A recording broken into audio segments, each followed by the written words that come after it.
Hello students, welcome back. Welcome to the part 5 of chapter 9 coordination compounds. पिछले part के अंदर हमने start किया था nomenclature of coordination compounds. तो nomenclature के अंदर का मतलब होता है नामकरण. जैसे हमने बताया था कि भाई किसी चीज का नाम रखने को nomenclature बोलते हैं. लेकिन केमिस्ट्री के अंदर जो nomenclature है वो कोई भी जो आम इंसान होता है वो डिसाइड नहीं करता है. ये सारी चीजें जो डिसाइड होती हैं वो कौन करता है? वो आईयूपीएसी करती है. आईयूपीएसी के गाइडलाइंस के अकॉर्डिंग ही हम क्या करते हैं, चाहे वो इनऑर्गेनिक कंपाउंड है, चाहे वो ऑर्गेनिक कंपाउंड है या कोऑर्डिनेशन कंपाउंड है, सभी की जो नॉमेनक्लेचर होती है वो आईयूपीएसी डिसाइड करती है. आईयूपीएसी कुछ रूल्स बनाती है, जिन रूल्स को फॉलो करके हम किसी भी कंपाउंड का, किसी भी कोऑर्डिनेशन कंपाउंड का क्या कर सकते हैं, नामकरण कर सकते हैं, मींस उसका नेम लिख सकते हैं. लेकिन नेम लिखने से पहले आपको मैंने एक चीज बताई थी, फॉर्मुलेशन. फॉर्मुलेशन का मतलब होता है कि फॉर्मूला लिखना.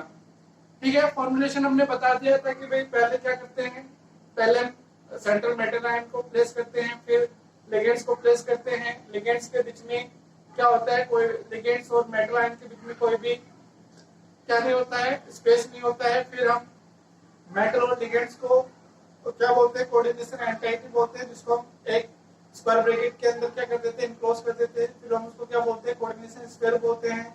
और उसका जो चार्ज होता है, सेंट्रल मेटल आयन का जो चार्ज होता है, वो हम एनायन से या कैटायन से बैलेंस करते हैं. This are the simple formulation. Formulation will be used when we get a name, और हमें उसका फॉर्मूला लिखना है, तब वो हमें फॉलो करनी है.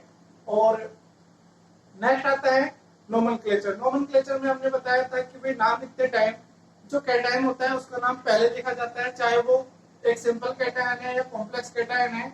ठीक है, हमने बताया था ना, एक एनायनिक कैटायनिक कॉम्प्लेक्स होता है, उनके नाम पहले लिखे जाते हैं. कैटायन का नाम लिखने के बाद उसके बाद हम क्या कर देते हैं, उसके बाद हम लिगेंड्स का नाम लिखते हैं according to alphabetical order. Okay.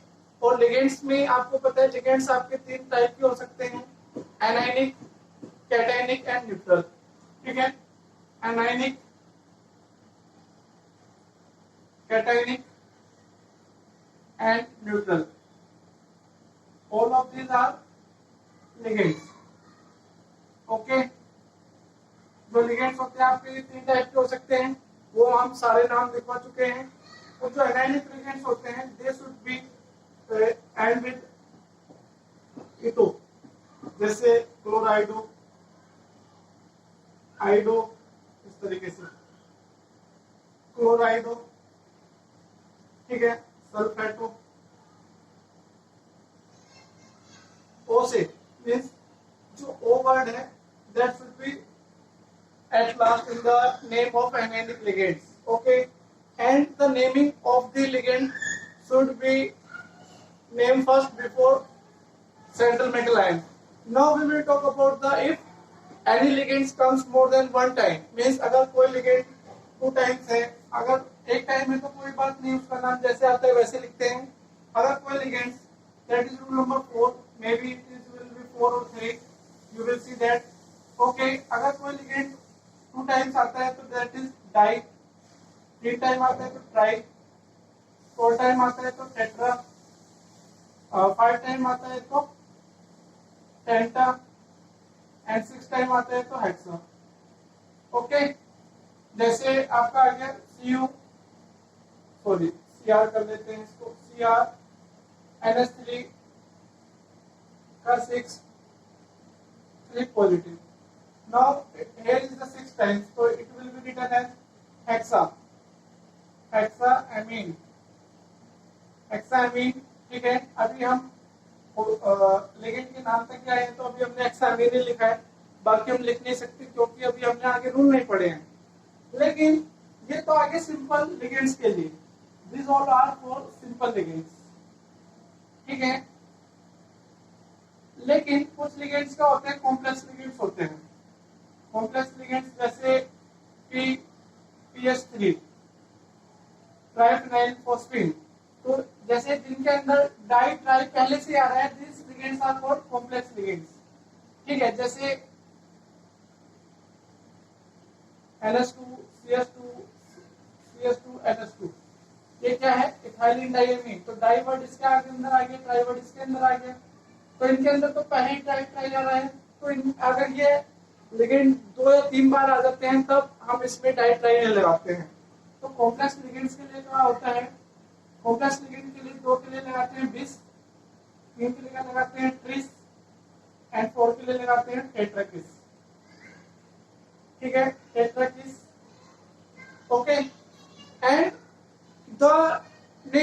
the name of this ligand should be enclosed after the, जैसे आपने क्या लगाया bis वर्ड लगाया, then you have to use the parenthesis। अगर आप parenthesis यूज नहीं करेंगे तो उसमें कोई भी क्या नहीं रह जाएगा, डिफरेंस नहीं रह जाएगा। ठीक है, जैसे ये आपको लगानी है, ठीक है, पैरेंथेसिस के अंदर इनको इंक्लोज करना होता है। ठीक है, आगे समझ में।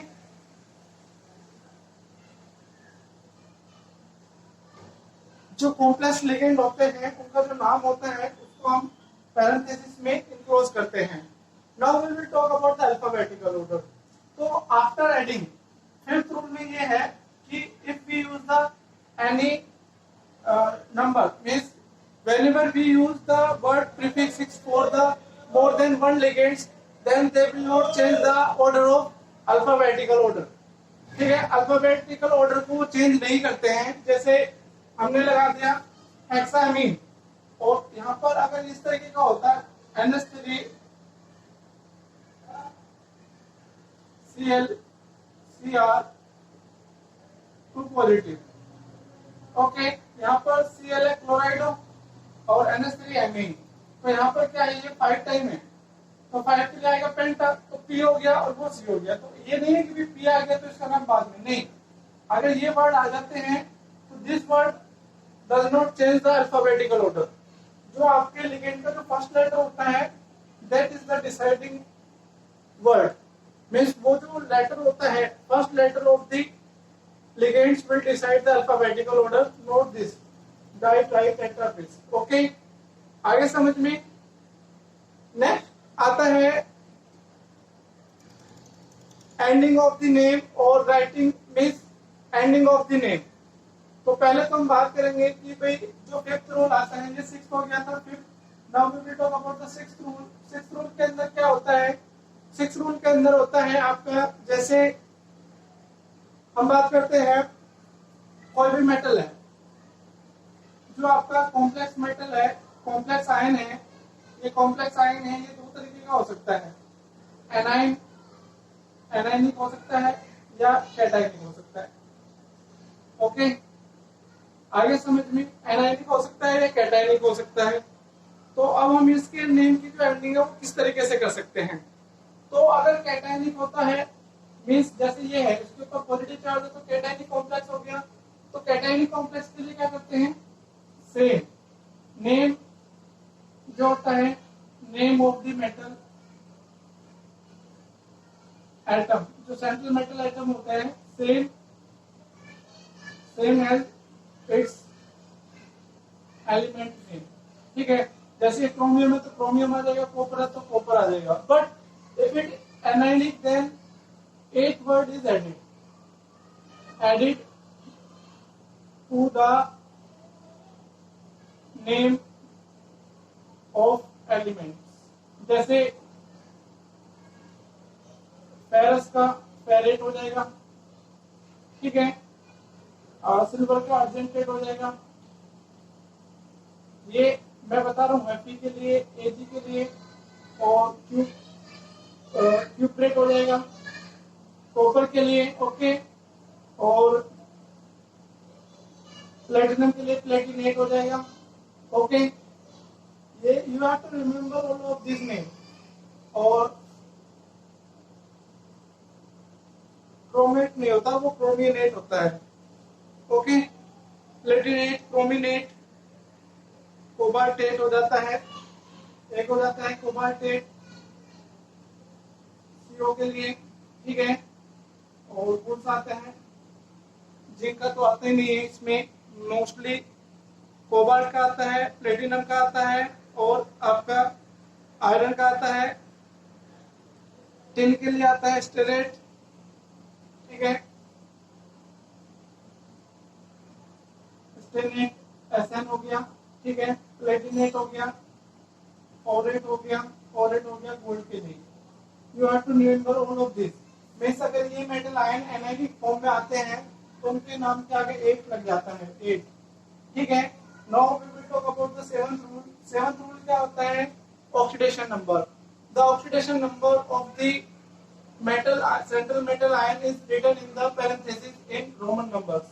रोमन नंबर्स में वो लिखी जाती है, जैसे यहाँ पर इसकी कोऑर्डिनेशन नंबर कितनी होगी, ऑक्सीडेशन स्टेट कितनी हो गई, ये तो 0 हो गया, ये -1 हो गया और ये +2 हो गया, तो इधर जाके ये क्या हो जाएगा, +1 हो जाएगा, दैट इज +3। तो यहाँ पर हम क्या लिखेंगे, क्रोमियम, जैसे हम यहीं पर कर देते हैं इसको, हाँ यहाँ पर +3 है, इसकी तो 0 होती है, हेक्सामीन क्रोमियम। फर्स्ट लेटर सिर्फ ये जो वाला फर्स्ट लेटर है ये कैपिटल बनेगा, बाकी सारे स्मॉल बनेंगे, क्रोमियम। फिर पैरेंथेसिस के अंदर इसकी ऑक्सीडेशन स्टेट कितनी, 3, chromium 3, okay. That is the name of the coordination compound. तो कोऑर्डिनेशन कंपाउंड नेम लिखने के सारे रूल्स आपको पता चल गए कि भाई पहले कैटायन का नाम लिखते हैं, फिर लिगेंड्स का नाम लिखते हैं अल्फाबेटिकल ऑर्डर में, तो अल्फा, फिर हमने लिगेंड्स के आपको बहुत सारे नाम लिखवाए जिसमें कैटायनिक, एनायनिक और न्यूट्रल लिगेंड्स थे। फिर हमने बताया जो एनायनिक लिगेंड्स होते हैं उनके नाम के लास्ट में और लगा हुआ होना चाहिए, जैसे सल्फेट का सल्फेटो हो जाएगा, ठीक है, नाइट्रेट का नाइट्रेटो हो जाएगा, नाइट्राइट का नाइट्रेटो हो जाएगा, ठीक है। कुछ क्या होते हैं कैटायनिक भी होते हैं, जैसे नाइट्रोसोइल होता है, नाइट्रोसाइल होता है, ठीक है। तो ये आपके क्या है, नाइट्रोसोनियम होता है, नाइट्रोनियम होता है, नाइट्रोसियम होता है और हाइड्रोजीनियम होता है, लेकिन ये आते नहीं है, बहुत कमी से आते हैं। मोस्ट ऑफ द लिगेंड्स आते हैं वो आपके न्यूट्रल आते हैं या एनायनिक आते हैं, ठीक है। उसके बाद हमने बताया कि अगर कोई लिगेंड जो सिंपल लिगेंड है वो एक से ज्यादा बार आता है तो 2 के लिए डाई लगाते हैं, 3 के लिए ट्राई, 4 के लिए टेट्रा, 5 के लिए पेंटा, 6 के लिए हेक्सा। अगर कोई कॉम्प्लेक्स लिगेंड है, मींस जिस लिगेंड के नाम में पहले से ही डाई ट्राई आ रखा हो, अगर वो लिगेंड 2 या 2 से ज्यादा बार आ जाते हैं तो 2 के लिए ट्रिस, 3 के लिए ट्रिस और 4 के लिए tetrakis. Just like you have done this in 11th class for organic chemistry, बस some rules are just different. फिर हम बात करते हैं कॉम्प्लेक्स आयन कि भाई जब आप कॉम्प्लेक्स आयन देखते हैं, जो कॉम्प्लेक्स आयन होता है वो आपका एनायनिक कैटायनिक भी हो सकता है, ठीक है। अगर एनायनिक है तो उसके नाम के आगे 8 आना चाहिए लास्ट में, और जो कैटायनिक है उसका जो नेम होगा वो एज इट इज होता है, जैसे उस सेंट्रल मेटल आयन का एलिमेंटल फॉर्म में होता है वही नाम आ जाता है। नेक्स्ट रूल आ जाता है उसकी ऑक्सीडेशन स्टेट। 7th रूल में हमने बताया था oxidation state, oxidation state of the central metal ion. तो ऑक्सीडेशन स्टेट जो होती है वो पैरेंथेसिस के अंदर, parenthesis in Roman number, okay, parenthesis में रोमन नंबर में वो लिखी जाती है इस तरीके से, ठीक है। अगर थर्ड है तो थर्ड, सेकंड है तो सेकंड, फोर है तो फोर, इस तरीके से, ठीक है। Then last the name of the anion is written. जब आपने क्या कर दिया, रूल 8 के अंदर लिख सकते हो आप, 8 रूल में क्या आता है, after writing the oxidation state of the metal then the name of the anion is written as normal in organic chemistry. जैसे इनऑर्गेनिक केमिस्ट्री में कैटायन का नाम होता है उसी तरीके से वो लिखा जाता है। यहाँ पर हम कुछ रूल्स करेंगे जिसके अंदर हम कुछ कंपाउंड्स की नोमेनक्लेचर करेंगे, ठीक है। तो आइए देखते हैं कुछ कंपाउंड्स की नोमेनक्लेचर। ये बहुत इंपॉर्टेंट है, नोमेनक्लेचर आती है, ठीक है, कंपटीशन में भी आती है और एग्जाम्स में भी आती है। तो आप इसको अगर अच्छे से करेंगे तो ये आपको दोनों चीज में बेनिफिट करेगी, ठीक है, कंपटीशन के अंदर भी और कंपटीशन के अंदर भी करेगी और एग्जामिनेशन के अंदर भी करेगी, ठीक है। तो आइए देखते हैं किस तरीके से हम नेमिंग कर सकते हैं और नेम से फॉर्मूला कैसे बना सकते हैं, ठीक है। तो आइए देखते हैं किस तरीके से इसको कर सकते हैं, ठीक है। ये बहुत इंपॉर्टेंट है। अगर आपको नोमेनक्लेचर करने में कोई भी दिक्कत आती है तो पहले आप उन रूल्स को अच्छे से पढ़िए। रूल्स को अच्छे से पढ़ेंगे तभी ये बनेंगे। Without rules nomenclature cannot be done. Okay, each and every step you have to remember the rules. Okay, and rules leads to the success. Okay, most of the time. But in academics, okay, now we will do some numericals here.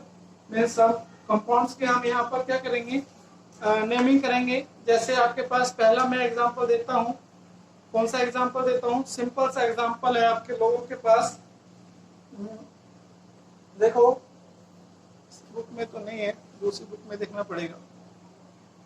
तो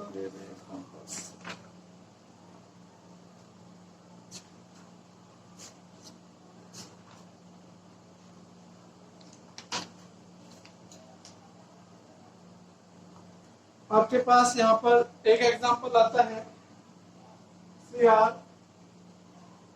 NH3 H2O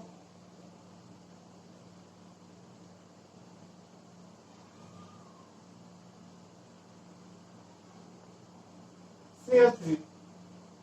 ठीक है, तो ये आपको पता है कि भाई कोऑर्डिनेशन की अगर देखो, जो Cl होता है वो क्या होता है, एनाइन होता है, और ये कैटायन हो गया. इसका मतलब ये क्या है, एक कैटायनिक है. ये क्या है, एक कैटायनिक कॉम्प्लेक्स है. कैटायनिक कॉम्प्लेक्स क्यों है कि अगर हम यहाँ से Cl हटा देंगे तो उसके ऊपर कितना पॉजिटिव चार्ज आ जाएगा, 3 पॉजिटिव चार्ज आ जाएगा, क्योंकि एक Cl के ऊपर एक नेगेटिव, तो 3 Cl के ऊपर 3 नेगेटिव, तो 3 नेगेटिव किसके इक्विवेलेंट हो गया पॉजिटिव में 3 पॉजिटिव. तो यहाँ पर हम नेमिंग करेंगे.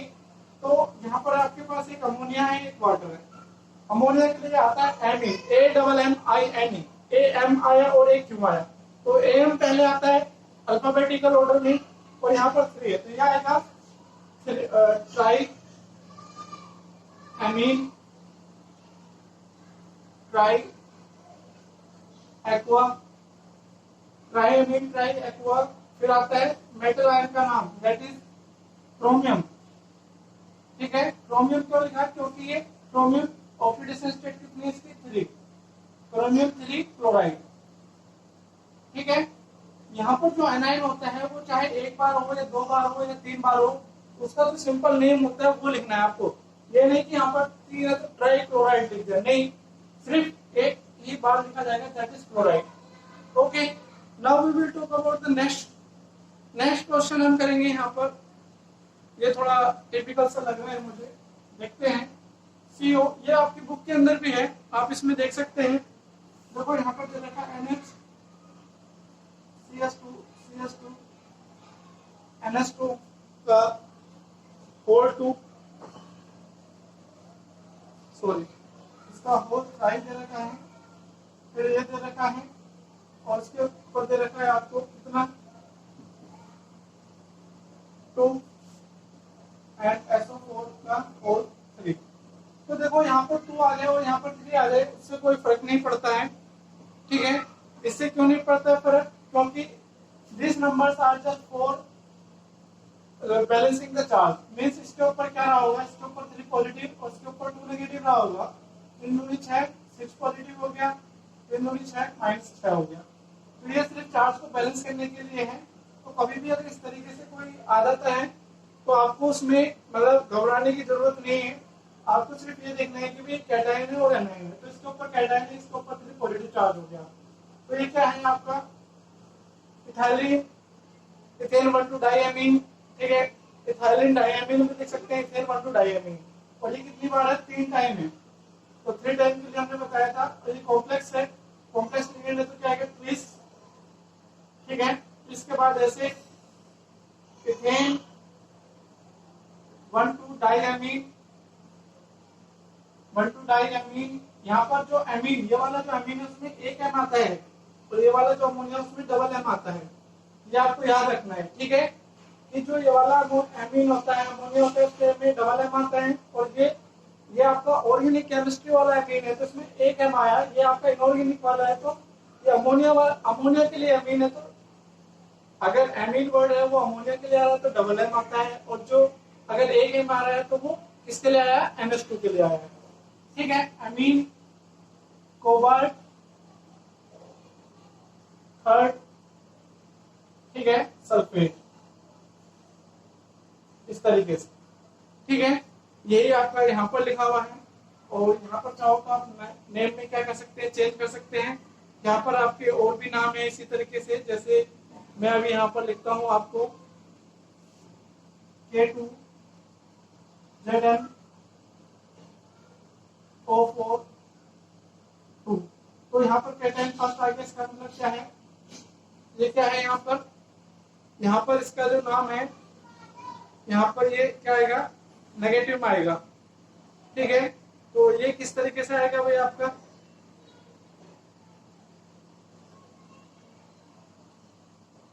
तो यहाँ पर देखो ये पोटेशियम है, लेकिन मैंने बताया था चाहे वो कोऑर्डिनेशन स्पेयर से बाहर में 2 बार आए या 3 बार आए, वो आपको नहीं देखना है, सिंपल नेम लिखना है। जैसे के लिए क्या लगाते हैं, पोटेशियम। ठीक है, पोटेशियम, फिर हम क्या देंगे यहाँ पर, गैप देंगे, फिर हम लिगेंड्स का नाम लिखेंगे। ओएच के लिए क्या बताया था हमने, हाइड्रोक्सो 4 आ रहा है, तो ये क्या आएगा, टेट्रा हाइड्रोक्सो। और जिंक की जो ऑक्सीडेशन स्टेट कितनी होगी, ये -1 होती है, ये +1 होती है।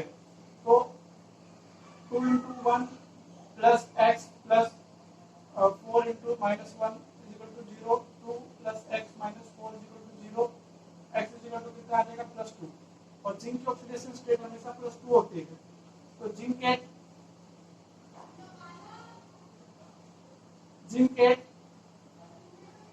क्यों लगाया, क्योंकि ये नेगेटिव है, इसके ऊपर जो चार्ज है वो कितना है, 2 नेगेटिव चार्ज है, ये 1 पॉजिटिव था। ठीक है, इसलिए zincate second. Okay, potassium tetra hydroxo zincate second, ये आपका यहाँ पर नेम लिखा गया है। अब मैं आपको एक नेम देता हूँ, उस नेम से आपको क्या बनाना है, कंपाउंड बनाना है। जैसे आपको मैंने दिया टेट्रा कार्बोनिल निकल 0, तो ये सिंपल है भाई। पहले आपको क्या लिखना है, एनाइन, फिर उसके बाद क्या करना है, CO, टेट्रा के लिए 4, और फिर उसके ऊपर क्या है, 0 ऑक्सीडेशन स्टेट है, तो कोई भी चार्ज नहीं आएगा। ठीक है, बिल्कुल सिंपल। पहले आपका मेटल आयन हो गया, फिर लिगेंड हो गया, फिर लिगेंड के कितने मॉलिक्यूल्स हैं वो हो गया। ठीक है, उसके बाद हमने कोऑर्डिनेशन स्फीयर को बंद कर दिया। एक और देते हैं, इसमें आपको दिया गया है मरकरी टेट्राथायोसाइनेटो। देखो ये थोड़ा सा अलग लग रहा है मुझे, मरकरी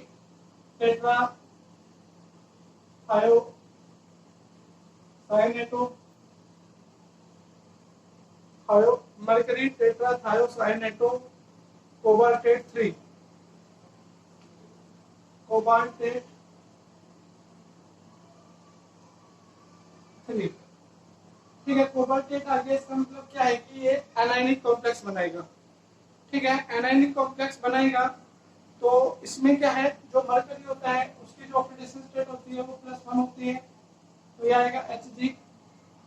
फिर कोबाल्ट थायोसाइनेटो का मतलब है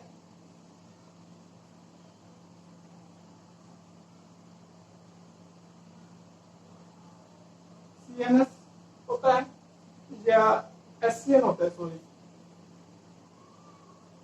SCN होता है 4, एंड इट इज, अगर ये मरकरी क्या है, 3 पॉजिटिव चार्ज है और ये 4 है, 4 और 3 +1, इसके ऊपर रहा -1 और ये रहा +1, तो ये मरकरी फर्स्ट भी आ सकता था, लेकिन उन्होंने सिर्फ मरकरी लिखा, तो यहाँ पर मरकरी तो इसके लिए आ गया।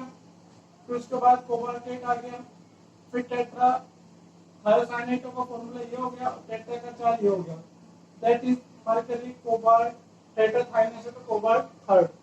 ओके, तो इस तरीके से आप किसी भी कंपाउंड्स का फॉर्मूला बना सकते हैं, and you have to remember the simple rules, then you can make any name and formula from the name.